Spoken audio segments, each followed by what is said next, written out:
Welcome back to the Time and Place podcast. My name is Brett.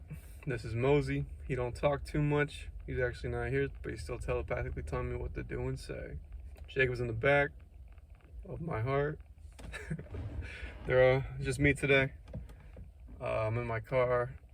It's like 9 in the morning. I kind of just wanted to talk about my experience in rehab. I was there for 72 days. Yeah. 72 days in rehab, and I kind of just want to talk about what happened. So I was admitted October 30th of 2022 is when I was admitted. When I got there, I wasn't too convinced I was really going to do the damn thing. I kind of thought, but it wasn't me that was thinking that. It was my addiction itself that was telling me, like, oh, you're still going to do drugs when you get out of here. You're just going to take a little tolerance break for right now. And yeah, so like my first 10 days from October 30th until November 9th were just dog ass. I was having withdrawals. I was just craving drugs and alcohol at a 10 out of 10 level. I wasn't who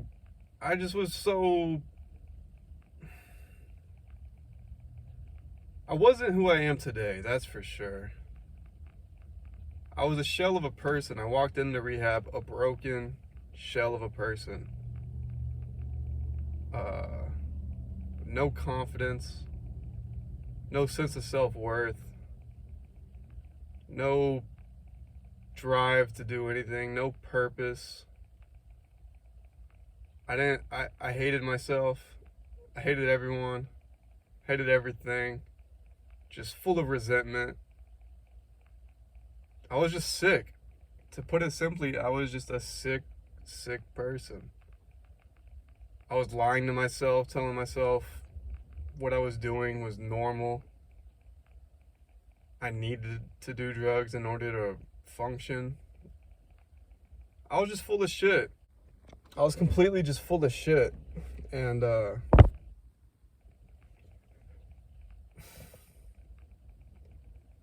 yeah, those first 10 days were it was a mental warfare.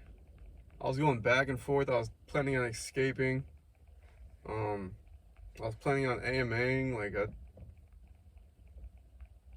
I was being a bitch to my therapist. I was bitching at her. I was complaining about everything.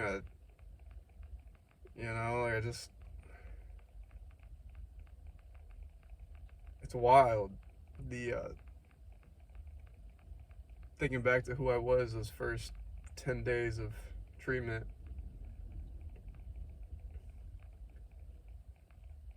Long story short, I was fucking broken. Until, oh yeah, even when I would go to group, we had a facilitator who was really dope, but at the time I couldn't stand him because he was just calling me out on my bullshit. And I remember an assignment he gave us was to write a letter to God or our higher power. And I raised my hand and I said, I'm not doing that. That's fucking stupid. You're fucking stupid. Fuck this. Fuck you. Fuck that. And now I write a letter to God every single morning. So, yeah, oh, how the tides have turned. Wow. Yeah. And so that's how I was until November 10th. November 10th, I'll never forget the day. That was the day God grabbed me by the fucking t-shirt and said, listen up, kid. This is what you need. So yeah, November 10th came along. It was a normal day until 7 p.m. We were supposed to have an outside AA speaker come talk to us, but they didn't show up. And so we're all sitting in the room and we're like, oh, I guess we don't have a speaker. And for whatever reason, I just rose my hand and said, I'll tell my story. That's what I'm gonna do, I guess. And so that's exactly what I did. It was beyond me. Like that was God taking the wheel and saying, just let me show you something. Let me show you something amazing. And so I sat in front of a group of about, I don't know, maybe 30 people, and I told my story from birth to present. All the trauma, all the hardships. I admitted to all the horrible things I've ever done upon others. I really just became entirely see-through, became entirely honest with myself and others, became entirely transparent. And that single moment has completely changed the trajectory of my life. I left that room. I made fucking grown men cry because I was up there being courageous and telling my story, and I was telling their story without even knowing it. I opened up about things I was planning on taking to my grave, never speaking of. And when I left the room, I felt light. I felt as if I was free from my shame. I felt like I was free from my guilt, and I was free of secrets. I left that room with not one secret. And holy fucking macaroni, that was something. And that night I went to bed, and this was my first ever spiritual experience. If you told me this story a day before this happened to me, I would have said, you're full of shit, you're full of baloney, like, get the fuck out of my face. But what happened was I went to bed and I heard an explosion. I heard a big bang, and it woke me up. I thought, holy crap, like, am I going psycho? Like, am I having withdrawals? That's what's causing this. So it freaked me out. So I took a shower, hopped back in bed. 30 seconds later, another bang, just explosion. And it freaked me out. So I went around the facility. I drank 2 bottles of water. I, did my lap. Went back to bed, and the third time it went, Bradley. And I was ripped out of this body and thrown into a single consciousness, or whatever you want to call it.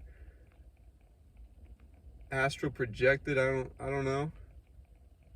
And it was clear as day. I was sitting around a round table with my higher power, my boy Quan, who passed in 2022, and my boy Jesse, who passed in 2020. And it felt realer than real. My higher power looked like some sort of light beam figure. It wasn't human. And Jesse and Quan looked just as I remembered them. And we had a conversation, an hours of conversation, where pretty much I was like, what the fuck's going on? They said, we couldn't come visit you until you were ready, until you were being real with yourself and real with others.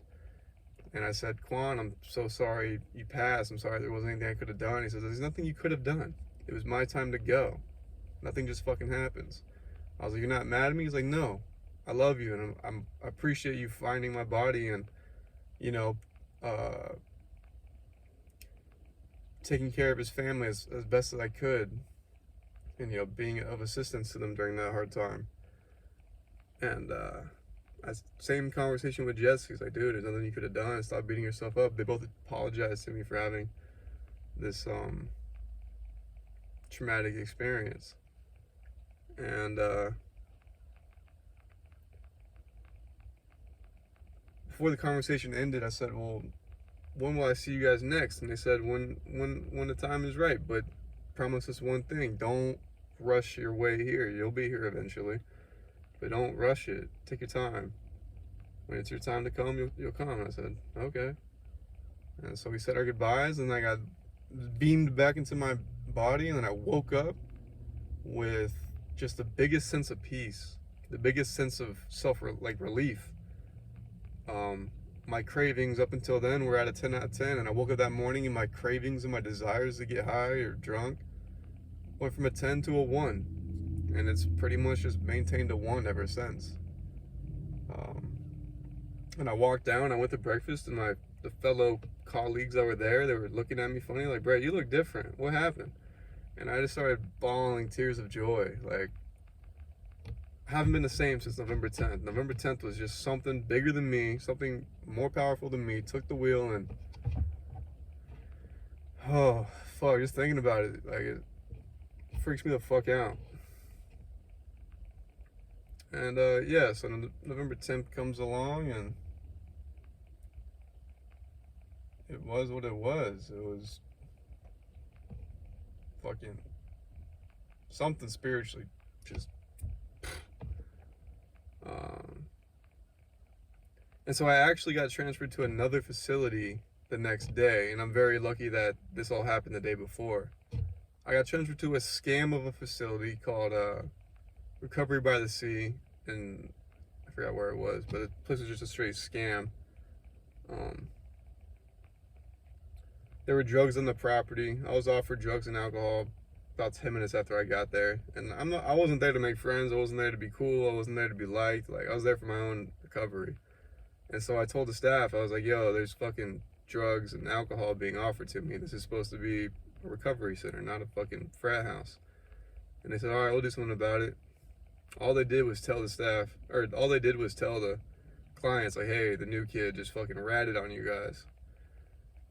And so then I was getting threatened for days by by all these wannabe gangsters and wannabe thugs, saying, we gonna beat your ass, we gonna beat your ass in your sleep, you better keep an eye out. And this went on for a few days until I eventually just, it was pretty pimp. I called out the alpha dog on campus, this big guy, face tattoos. I called him out. I said, hey bro, I think I love you more than you love you. And if you were gonna beat my ass, I wish you would have just done it already. But I know you're not, because who the fuck just talks about beating someone's ass? If they're gonna beat your ass, they're gonna just fucking do it. And so I told him I'd like to talk to you privately, because I think you could be a leader, but instead you're being a doofus, and all these fucking other doofuses, your minions, are just following what you do. And so I sat him down and we talked, and I gave him a cigarette. I lit it for him. I smoked a cigarette. I lit it for him. I gave him an extra one for later, and I touched him in the chest and said, yo man, like, this is not you. Like, long story short, I became alpha dog on that scam of a property. It was pretty fucking lit.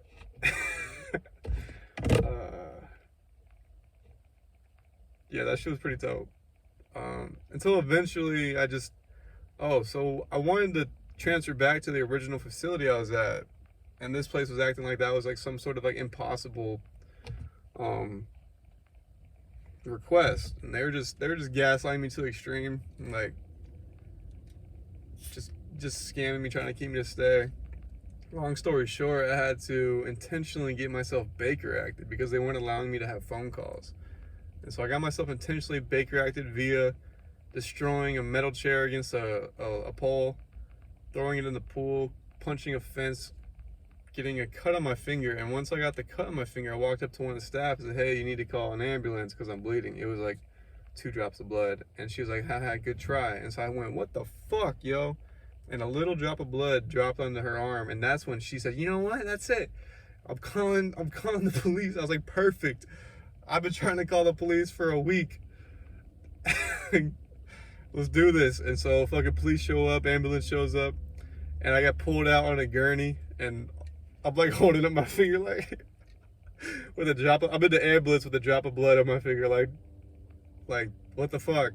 So I get to the hospital, I'm like, yo, like, I know I just got Baker acted, but this was intentional. This was a means of escape from a scam of a treatment center. And so I need to use your phone. So I call my mom, I tell her everything that happened. She's like, oh my God, that's fucking crazy. Long story short, I get sent off to a psych ward for like 2 days. I talk to the doctor, I tell him the whole story. He's like, oh my God, like, that's fucking wild. Well, obviously you don't need to be Baker acted. What do you want to do? I was like, I want to go back to the first treatment facility I was at. So he said, okay, I don't see no problem with that. And while I'm in there, I'm in like the loony bin, yo. Like, I'm talking, these people are walking up to me. I had long hair and I had a robe on with a blanket over my neck, and I had people walking up to me going, are you Jesus Christ? And I should have fucked with them, but I just said no. But yeah, I definitely met some really interesting characters in the loony bin. I met a Jew that had 9 toes, and he was probably the most intelligent man I ever met, but he just so happened to have extreme bipolar. He'd be psycho in the morning, and after his meds kicked in, he's the most intelligent, well-spoken person I ever met. It was absurd. And so, yeah, mental health is fucking fascinating, honestly. And so I get back to the original facility I was at, and it felt like I was coming home. Like you had never seen someone so happy to be checked back into a rehab. I was the happiest camper in that bitch. And I get back there and I walk in. I get there at night and there's a group going on. I walk in and like I just see my people. I'm like, I'm back, I'm back. And it was just like the most at-home feeling I ever had. It was my people, you know. And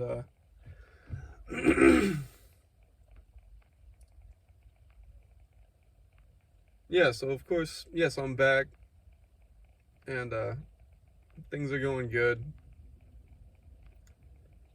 Things are going really good. That's when I really started, discovering myself and loving myself, and I fell in love with myself. I was chain smoking cigarettes at the time, and the day I fell, I fell in love with myself, and I decided, yo, if I really love myself, I can't continue to smoke these cigarettes. So I went outside. I tore up my my American spirits, and I made a shape of a heart out of the loose tobacco. And some of the clients looked at me like I was fucking crazy, but fuck it. And yeah, it was really fucking amazing being back there. And I even I picked up a leadership role. We were only doing 2 hours of group that at that time. And I said, you know what? Like I'm here for group. I'm not here to eat ice cream and smoke cigarettes and watch TV. I'm here for fucking group therapy. And so I started my own 3 p.m. group. Had like 15 people show up. I think the topic of the first day, it was actually my birthday. November 18th was the first day I did that group. And the topic was finding happiness and recovery. Because, people can get sober but still be fucking miserable. So that's not the goal. The goal is to make sobriety look fucking cool. Make it look attractive. And it was great. I did the group for about a week. Until I decided I don't want to do this anymore, because someone told me, well, you have to do it. I was like, I don't gotta do shit. You know what? Just because you said that, I'm not gonna do it anymore. And someone else picked up the leadership role. And so I got to participate in the group that I created as a participant. And that was dope. That's really what I wanted. Something, I'm skipping over a bunch of details.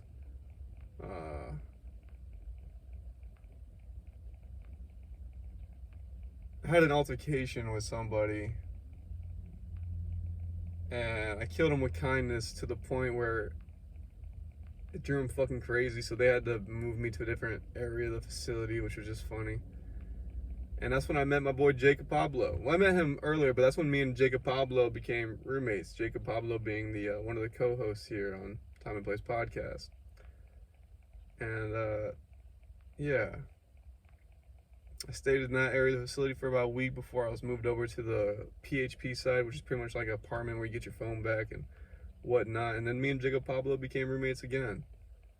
And it was cool. I just wanted to talk about my 72 days in rehab. That was a good 72 days for me. Probably the best 72 days of my life.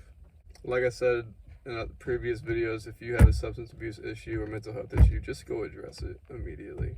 Postponing it is just, what's that gonna do for you? But yeah, thanks for watching. That was 72 days in rehab.